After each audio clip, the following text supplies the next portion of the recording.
Bonjour, c'est Dominique. Je suis en train de fabriquer un album. Alors, c'est un album dans le genre un peu comme j'avais fait le super album vintage. Alors, il y a une dame française qui m'a demandé de lui en faire un parce qu'elle veut apprendre avec les interactions et tout ça, comment bâtir et les mesures et tout ça. Alors, j'ai pensé que, premièrement, ça pourrait vous intéresser tout le monde de savoir comment je procède pour bâtir mes pages avant de tout mater avec le papier design. Et aussi, ça lui ferait un bon outil pour elle pour pouvoir regarder selon cette vidéo. Parce qu'une fois que c'est tout maté, on ne peut plus voir exactement où est-ce qu'ils sont les espaces collés à l'intérieur, tout ça. Alors, j'ai pensé que ça pourrait lui servir. Donc, j'ai pensé aussi, peut-être que tout le monde serait intéressé à savoir. Alors, moi, ce que j'ai fait, alors j'ai 4 pages. J'ai 1, 2, 3, 4. Comme vous voyez, j'ai pas encore fait le livre, la base de livre, parce que j'attends d'avoir tout fait mes interactions. J'en ai une ici qui va être avec les enveloppes, et puis il y a autre chose derrière, la page que je fais avec les flaps qui ouvrent partout, et avec la tache enveloppe, c'est avec les deux petites rondelles. Alors, je vais faire celle-là, mais je vais la faire plus tard. Ça va être pour déterminer la hauteur de ma charnière, ma tranche. Alors, je dois les faire. Mais pour ce qui est des pages elles-mêmes, je voulais vous montrer rapidement, surtout comment est-ce que on prévoit, on bâtit nos pages avant de toutes les mater. Alors, moi, je me dis aussi bien quand je suis dans le mode bâtir, construction, alors aller avec les idées, mon inspiration, tout ça, plutôt que de faire une page, la mater, la mettre de côté. Bon, là, on fait quoi maintenant? Alors, j'aime bien savoir où est-ce que je m'en vais, tout ce que je vais faire. Et puis, quand tout est fait, tout est prêt à mater, alors là, je vais plutôt concentrer mon attention pour mélanger les papiers pour que ce soit joli dans une page. Alors, je vais vous expliquer rapidement. Alors, c'est pas que je voudrais faire un tuto comment vous expliquer comment faire ces interactions, mais juste vous montrer comment j'ai procédé. Alors, ça peut vous aider, surtout les débutantes qui n'ont pas fait beaucoup d'albums et puis qui voudraient bien s'y mettre, à savoir comment est-ce qu'on procède pour bâtir un album. Alors ici, premièrement, alors j'ai une page. Alors, je m'étais dit ici, c'est la page que je fais avec, vous savez, la carte qui est à l'intérieur, qui fait que les portes ouvrent avec des bandes transverses ici, et puis la page avec l'image interrompue. Alors, quand on sait ce qu'on veut faire, on dit, bon, alors moi ici à l'intérieur, je vais vouloir faire ça, ça prend de l'épaisseur. Il faut toujours calculer, il faut toujours penser quelle épaisseur ça va prendre, et aussi, il faut toujours penser comment ça va se fermer. C'est quoi le fermoir? Est-ce que je dois mettre un aimant? Est-ce que je dois mettre un ruban avant de coller ça? Est-ce que ça va être une petite aiguille comme des aiguilles d'horloge? Alors, il faut que je prévoie la hauteur. Je vais vous montrer tout à l'heure parce qu'il y en a une justement que c'est important de savoir la longueur de mon aiguille. Alors, c'est ça. Il faut prévoir des goussets. Alors, moi, j'ai commencé par faire les 2 rabats. Et je me suis laissé un gousset d'environ 2 mm. J'aurais pu laisser un peu plus, mais c'est suffisant parce que, bon, une fois que ça va être maté, ça ne va pas prendre tant d'épaisseur. Et puis, il va y avoir l'espace pour les cartes derrière. Puis ici, on a quand même un petit peu d'épaisseur aussi.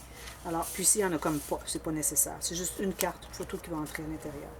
Alors, j'ai commencé par faire ça. Mais au tout départ, j'ai commencé par faire mes pages de base. Alors, j'ai tout simplement la page. Vous savez, ça va être relié ici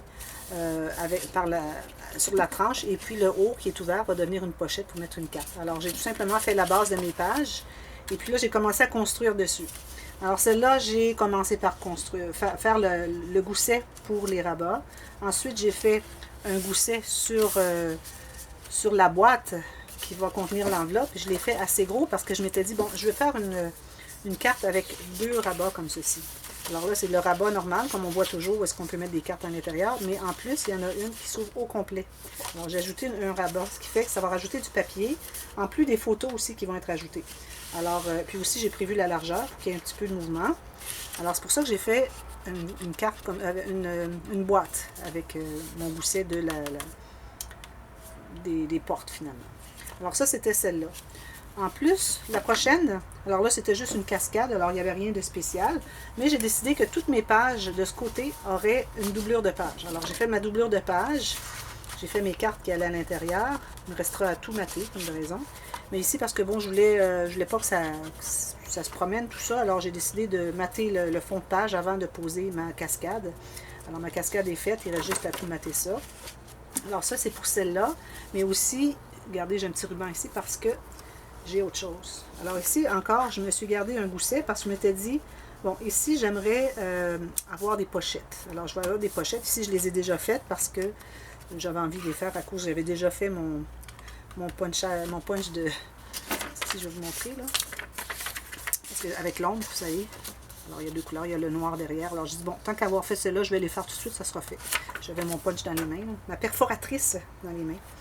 Et puis, alors, c'est ça. C'est cette page-là. Et j'ai décidé que je mettais un ruban. Alors, mon ruban est posé parce qu'on doit faire ça avant de mettre le papier design. Ensuite, celle-ci. Alors, celle-là, j'avais décidé que je voulais faire, vous savez, avec la carte. Alors, une carte ici qui va avoir l'aiguille. Alors là, j'ai déterminé, premièrement, la boîte. Je me suis fait une boîte encore de 3-4 mm parce que je voulais mettre une carte. Une grande carte, vous savez, avec toutes les incrustations, ce que j'appelle. Alors, 4, je voulais faire 4 plutôt que 3. Alors, je me suis laissé suffisamment d'espace sur le côté pour que ma carte puisse entrer. Et je me suis dit, bon, je vais faire la carte tout de suite, voir si ça fonctionne. Et puis là, j'avais fait une pochette. Comme de raison, ça prend une pochette pour mettre la carte. Puis là, je me suis dit, je voulais mettre la carte, vous savez, qu'on glisse et puis qui est attachée par l'aiguille ici qui devient un fermoir, comme ceci. Là, ça s'ouvre comme ça. Et puis, bon, je m'étais dit, bon, ok, alors je vais faire ça. Je vais mettre une pochette supplémentaire par-dessus. Et puis, je vais faire ma carte qui va entrer ici. Là, tant qu'on n'a pas fait la base de livre, on peut y aller tant qu'on veut pour ajouter. Il y a des limites à un moment donné, mais quand même. Alors, je ne suis pas limitée dans l'espace. Si je décide que je vais ajouter une petite filière par-dessus ça, j'ai le temps, je n'ai pas de problème. Je n'ai pas fait encore la base de livre. Alors, c'est ça qui est l'important. Alors, celle-là, c'était ça. Celle-là, c'était celle avec la filière. Alors, j'ai tout simplement... encore là, j'ai la doublure de page. Alors, j'ai fait la carte qui va derrière. Alors, j'ai travaillé sur ma doublure de page. Et puis, j'ai fait ma filière. Et puis, la filière, pour la poser, il faut qu'on ait mis le papier derrière. Ici, je vais ajouter un petit quelque chose. Et puis, alors là, j'ai dit, bon, si je veux poser ma filière, il faut que je mette mon papier derrière. Et puis, j'avais une carte derrière aussi parce que... On l'avait coincé un petit peu, je pense. Je l'ai mis un petit peu trop rapidement. Puis, okay. Alors, c'est ça. Alors, j'ai fait pour qu'on puisse mettre une carte derrière. Alors, j'ai bien pris soin de faire les bandes pliées dessous, ici, ici et ici, pour que ma carte puisse entrer. Alors, ça, c'est fait. Là, j'ai dit, bon, je trouvais que c'était un peu moche sur le dessus, malgré que le papier est très joli, mais je trouvais qu'il manquait quelque chose. Alors, j'ai dit, bon, je vais faire une pochette, et puis je la mettrai plus tard. Alors, ça attend, c'est tout. Ça va attendre. Ensuite, j'ai celle-ci. Alors, vous remarquez les flèches, c'est qu'on va toujours faire les flèches sur le haut parce que sinon, on risque de faire des choses à l'envers. Puis, c'est pas agréable parce qu'on doit tout déchirer si ça ne fonctionne pas. Alors, ici, bon, je me suis mis un aimant et j'ai décidé de faire une petite cascade comme ceci. Et puis, une pochette. Bon, c'est tout. Alors, j'ai mis mon aimant parce que je savais que c'était comme ça que je la fermais. Il n'y a pas autre chose dans cette page. Alors, j'ai tout simplement fait la pochette avec le papier rabattu sur les côtés et juste collé à la base. Alors, ça, c'est ça. Mon aimant, c'est défait. Bon, je vais le reposer. Ensuite, l'autre page ici. Alors là, je m'étais dit, je vais faire une page avec des rabats qui s'ouvrent comme ceci sur les côtés. Alors là, il faut prévoir que, premièrement, j'ai une doublure de page ici. Alors, ma doublure, j'ai fait ma carte. Alors, je travaille sur la doublure.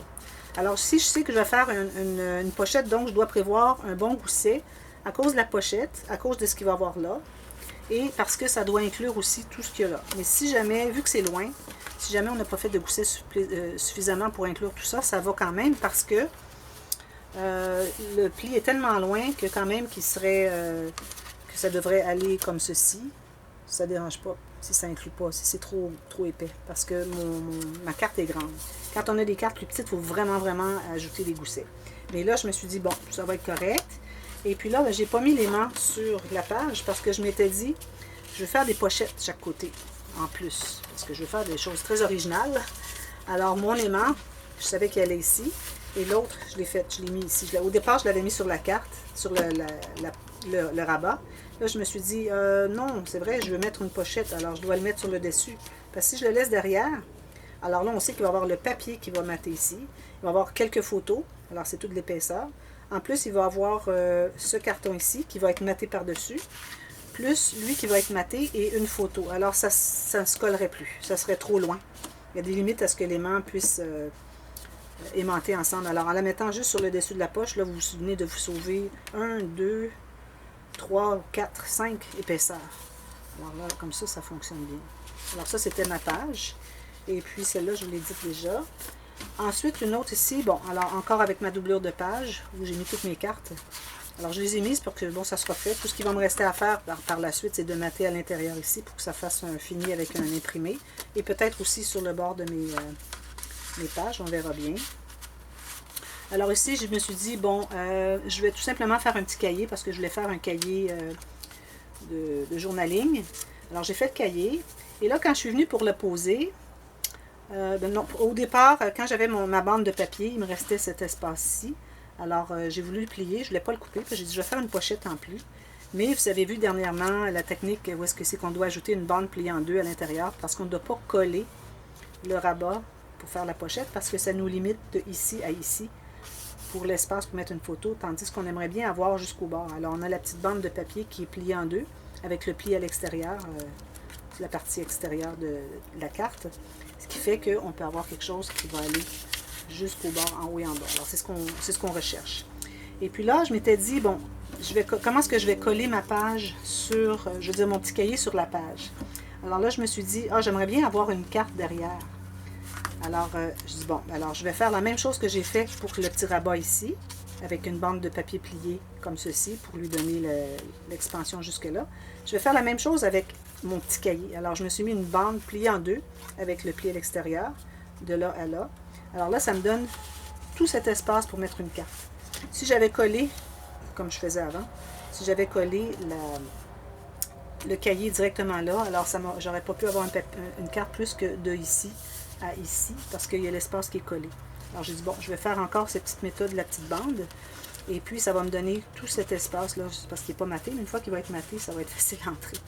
Alors ça me donne un espace pour faire une carte de grandeur raisonnable. Et puis, ici, ça va être du papier. Ici, je mettrai des décorations de dentelle, quel que soit, quelque chose.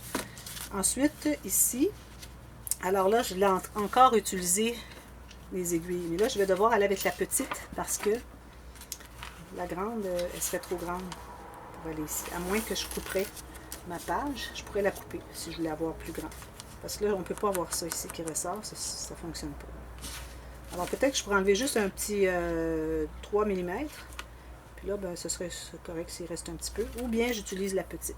Mais c'est tellement une grande page que je trouve que la petite a l'air perdue. Alors, je pense que je vais couper un petit peu la page ici. Alors là, c'est ça. Je voulais faire cette page-là avec ça. Alors, j'ai mon rabat que j'ai collé sur... J'ai commencé par coller ce rabat ici, sur la page. Ensuite, j'ai collé celui-là ici. Ensuite, je voulais utiliser des chutes. Alors, j'avais deux grandes bandes. J'ai dit, bon, ça peut être correct d'avoir mes deux morceaux. Alors, je l'ai collé par-dessus. Vous voyez, le morceau ici est collé sur celui-ci. Et puis, la longueur fait qu'il s'inclut à l'intérieur. Et pour ça, il a fallu que je me laisse un gousset. Parce qu'en plus, j'ai une autre pochette ici. Probablement que ça va être un onglet rotatif ici. Alors, il faudrait que je prévoie mettre quelque chose à l'intérieur ici. Alors là, ben c'est ça. Je m'étais dit, bon, à cause que je vais mettre une pochette, alors il y a une pochette ici, un rabat, une pochette ici, c'est quand même assez épais. Il faut ajouter aussi le papier. Alors, je me suis laissé un petit gousset d'environ 2 mm. Mais ici, vu que lui, il englobe tout ça, alors je me suis laissé un 3 mm. Puis ici, ben là, il n'y avait pas besoin beaucoup parce que c'est juste lui. Alors lui, il n'y a pas de gousset. 1 mm maximum. Alors c'est ça. C'est tout, ça vous explique un peu comment on prévoit faire nos pages. Faire les bases tout d'avance. Ensuite, quand il nous reste à tout finir en papier, parce qu'on doit tout finir le papier design avant de faire la base du livre, parce qu'à ce moment-là, on va avoir toutes nos interactions. Là, il m'en manque une que je n'ai pas fait l'endos.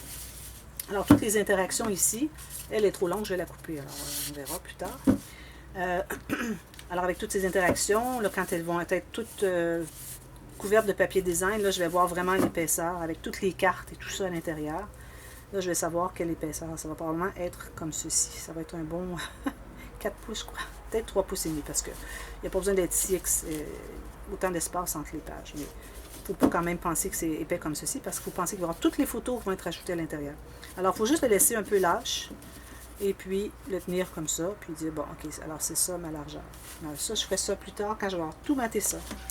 Alors voilà, j'ai pensé que peut-être ça pourrait vous intéresser à savoir comment est-ce qu'on planifie nos interactions dans un livre. Alors de cette façon, on peut faire tout ce qu'on veut, on peut en ajouter, mais il faut toujours prévoir les goussets. Même ici, le petit cahier, je savais que j'avais quand même assez épais de papier, alors j'ai fait un gousset ici. Et puis, c'est ça, j'ai tout mon papier plié derrière. Et puis ici, si j'avais pensé faire quelque chose, mais il aurait fallu que ce soit très étroit. J'avais pensé faire une petite poche accordéon, mais c'est tellement petit qu'il n'y aurait pas grand-chose qui irait là. Puis ça serait trop encombrant. Alors avec l'épaisseur, même s'il n'y a pas vraiment de photos qu'on ajoute, peut-être une ou deux, ça fait quand même épais. Alors je me suis dit, toute cette épaisseur-là, faire accordéon, ça serait peut-être pas utile. Alors je vais tout simplement faire une décoration. Puis ici, je mettrai du papier, du gros papier design. Alors voilà. Alors, je ne sais pas si ça vous aide un peu. Si oui, dites-le moi dans un commentaire si c'est quelque chose qui vous aide, parce que sinon, s'il y a des questionnements ou des choses que vous n'avez pas comprises, vous trouvez que c'est pas clair, alors dites-le moi, puis je pourrai clarifier. Et puis, allez voir les commentaires des autres aussi, parce que parfois, je peux faire une clarification, pour une réponse à un commentaire à quelqu'un.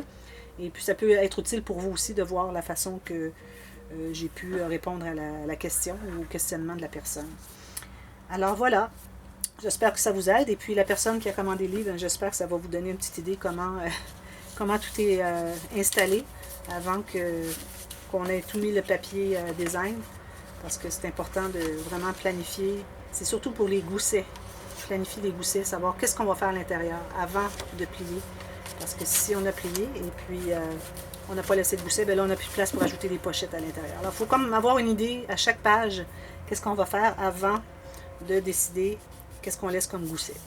Alors peut-être ça peut vous aider un petit peu. Alors peut-être vous avez trouvé que c'est des pages complexes. Alors vous commencez par plus facile, mais pensez toujours gousset et fermoir. Toujours. Et puis quand tout ça c'est fini pour la structure, l'ingénierie de tout ça, ensuite il vous reste à vous amuser à mettre les papiers déco. Et vous n'avez pas à vous soucier de qu'est-ce que c'est qui aurait pu être fait, qui aurait dû être fait avant qu'on arrive à cette étape. Et puis ensuite on fait notre base de livre. Alors peut-être que je vous viendrai encore avec la base de livre. J'ai déjà fait un tuto express, savoir comment faire... Ben, c'était pas un tuto express, c'était un gros tuto. Comment planifier la mesure d'un livre, comment mesurer la base de livre selon nos pages. Alors quand je serai rendu là, je vous reviendrai, je vous ferai un autre petit tuto pour vous expliquer comment je m'y suis pris.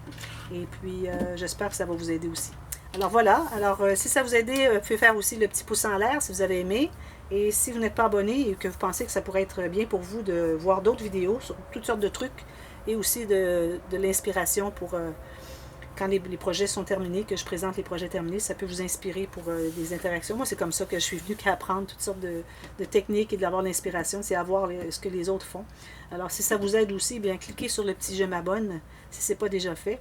Et la petite clochette juste à côté parce que ça va vous avertir aussitôt que vous avez qu'il y a une nouvelle vidéo qui apparaît sur ma chaîne. Et puis à ce moment-là, vous allez pouvoir aller la voir pour ne pas rien manquer. Et puis aussi, vous pouvez partager, alors sur les réseaux sociaux, si vous pouvez partager, parce que ça pourrait aider d'autres personnes aussi que vous connaissez, de vos amis. Alors, dites-le moi s'il y a quelque chose qui vous a fait vous abonner, comment vous avez découvert ma chaîne, ça j'aimerais bien, je suis toujours intriguée à savoir comment est-ce que les gens ont découvert ma chaîne. Alors ça serait un petit message que j'aimerais bien avoir dans les commentaires.